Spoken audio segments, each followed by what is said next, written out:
आधुनिक भारत का इतिहास, modern history of India. Dear, आपने देखा है हमारे यहाँ सबसे पहले 4 कंपनियाँ आई थी, पुर्तगाली, डच, अंग्रेज और फ्रांसीसी।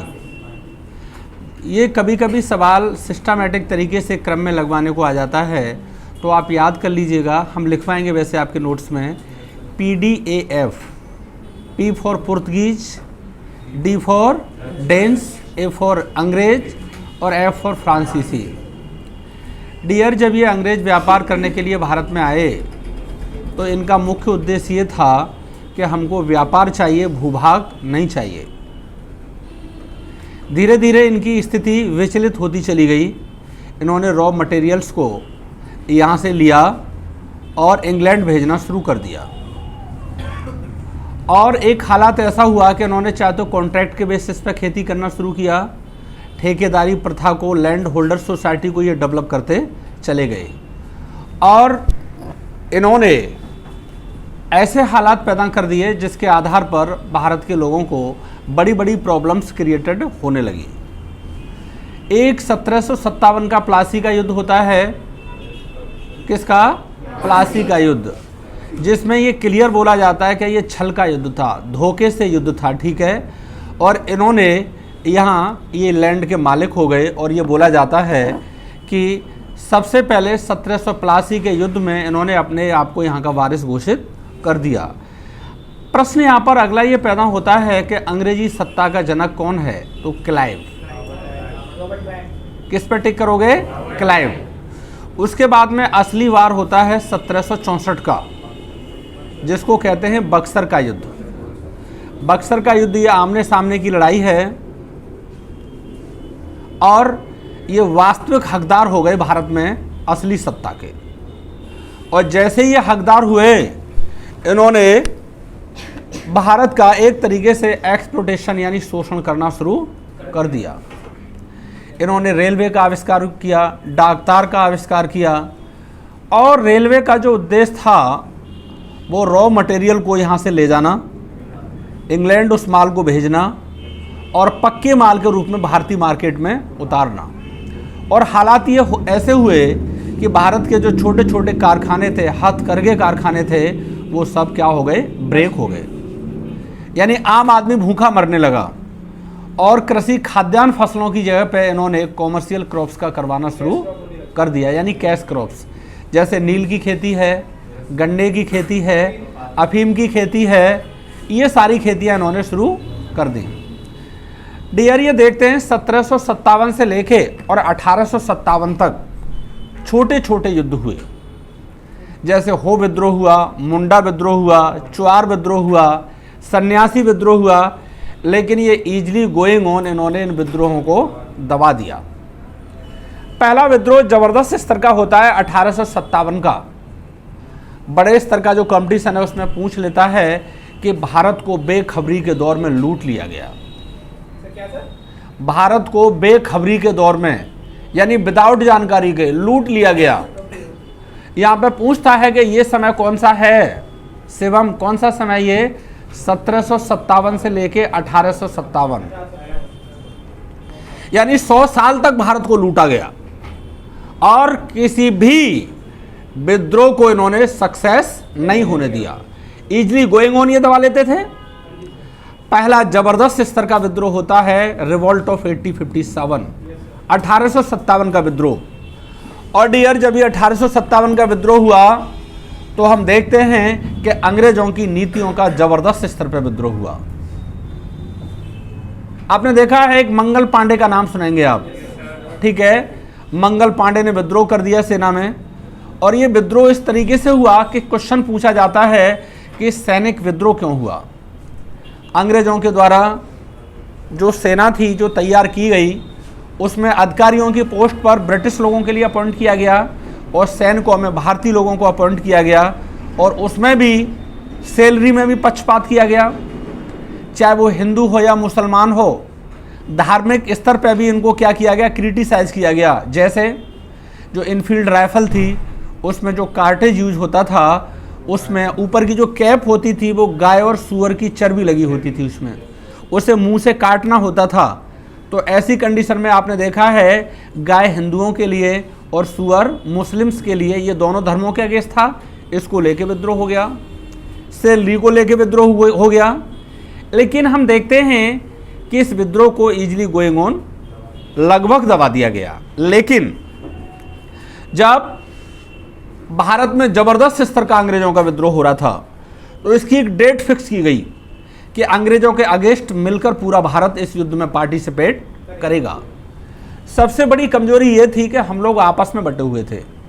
जो जमींदार थे, वकील थे, डॉक्टर थे, इंजीनियर थे, ये सारे के सारे लोग अंग्रेजों की गोद में बैठे हुए थे। इन्होंने कोई पार्टिसिपेट नहीं किया। और आप ये बताइए, नेतृत्व करने वाला ना हो, बड़े स्तर के लोग जो हमने नाम लिए ये अंग्रेजों की गोद में बैठे हुए हों, तो क्या 1857 जैसे विद्रोह को सफलता पाई जा सकती है? नहीं, कदापि ऐसा नहीं हुआ। और डियर, ये हम देखते हैं कि जो 1857 के विद्रोह की डेट थी उससे पहले ही विद्रोह शुरू हो गया। अब आप, और दूसरी बात, इनके पास जो सैनिक थे आउटरम और हैवलॉक, कैसे इनफील्ड राइफल हैं, आउटरम हैवलॉक जैसे एक्सपर्ट सैनिक हैं, तो देखते हैं कि हम इनका सामना नहीं कर पाए। लेकिन 1857 में भारतीय लोगों ने बहादुर शाह जफर द्वितीय को भारत का सुल्तान घोषित कर दिया। और कहां बिठा दिया? दिल्ली के लाल किले में। दिल्ली के लाल किले से अंग्रेजों के द्वारा बहादुर शाह जफर द्वितीय को अरेस्ट कर लिया गया और उसे बंदी बना लिया गया। और डियर, उसे रंगून को निर्वासित कर दिया गया। यहाँ पर दुखी होकर बहादुर शाह जफर के 2 गज़ल हैं जो हम शेयर करने जा रहे हैं आपको। उन्होंने खुद लिखा है और बोला है कि मैं वो बद नसीब हूँ जिसे 2 गज जमी भी नसीब नहीं हो पाया। दूसरा गज़ल है इनका, गज़ल हमेशा दुख में गाया जाता है। बिस्तरों की सलवटों से एहसास हो रहा है, तोड़ा है दम किसी ने करवट बदल बदल कर। कुल मिला के बहादुर शाह जफर को अरेस्ट कर लिया गया, भारत की सारी प्लानिंग पर पानी फिर गया और अंग्रेजों ने 1857 के विद्रोह को असफल घोषित कर दिया। लेकिन 1857 के विद्रोह से यह तय हो गया कि यदि अब 1857 जैसा विद्रोह दोबारा हुआ तो अब हमको भागे इंग्लैंड मिलने वाला नहीं है। अब उन्होंने भारतीय जनता की सहानुभूति लेने के लिए, उनको अपने फेवर में करने के लिए उन्होंने आगे चल के 1885 में 30 दिसंबर यानी दिसंबर में लास्ट में कांग्रेस को इस्टेब्लिश किया। और कांग्रेस को बोला गया तड़ित चालक सिद्धांत, सेफ्टी बॉल्व।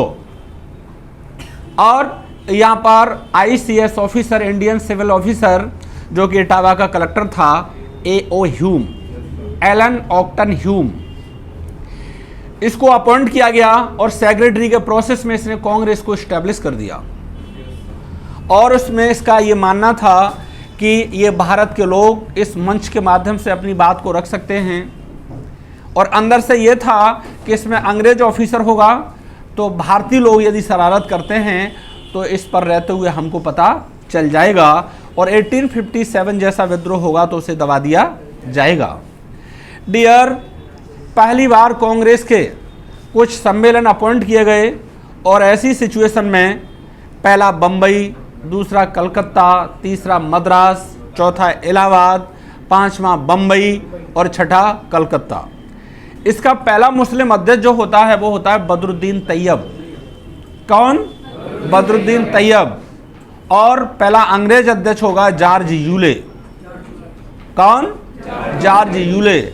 डियर, कांग्रेस के पहले सम्मेलन में ओनली और ओनली केवल 72 प्रतिनिधियों ने इसमें पार्टिसिपेट किया।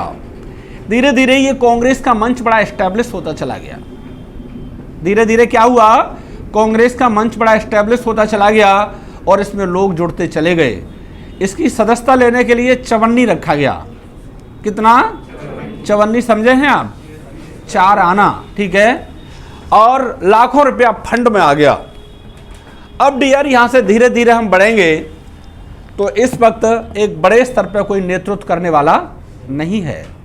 कांग्रेस के मंच के माध्यम से अब यहां पर धीरे धीरे भारतीय मंच बढ़ता चला गया और डियर इस सिचुएशन में हम देखेंगे आगे चल के दो दल बनेंगे, एक गरम दल और एक नरम दल। जो गरम दल के लोग बनेंगे वो बनेंगे लाल बाल पाल, लाला लाजपत राय, बाल गंगाधर तिलक और Bipin Chandra Pal. Do you understand? प्यारे बच्चों, आगे हम देखेंगे दो विश्व युद्ध होंगे, एक 1914 से लगभग 18 प्रथम विश्व युद्ध होगा, और सेकेंड वर्ल्ड वार 1939 से 45 जिसे द्वितीय विश्व युद्ध के नाम से जाना जाएगा। अभी देश में कोई बड़ा लीडर नहीं है जो नेतृत्व कर सके। एक नाम आता है जो दक्षिण अफ्रीका में रह करके भारतीय लोगों के लिए काम किए हैं, वो नाम है महात्मा गांधी। महात्मा गांधी ने काले गोरे के लिए लड़ाइयाँ लड़ी हैं वहाँ पर, ठीक है। हाँ, और डियर ऐसी कंडीशन में यहाँ पर हम देखते हैं कि बिहार में एक जगह है, कौन सी, जहाँ पर कर लागू किया गया था, चंपारण, ठीक है।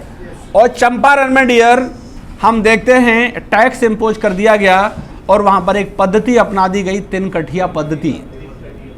तिनकठिया पद्धति के बारे में ये बोला जाता है, क्वेश्चन डायरेक्ट पूछा गया है कि what is statement of Tinkathia system, या व्हाट मीनिंग ऑफ तिनकठिया पद्धति। यानी 3/20 भाग पर नील की खेती नेसेसरी कर दी कि सारे लोग नील की खेती करेंगे।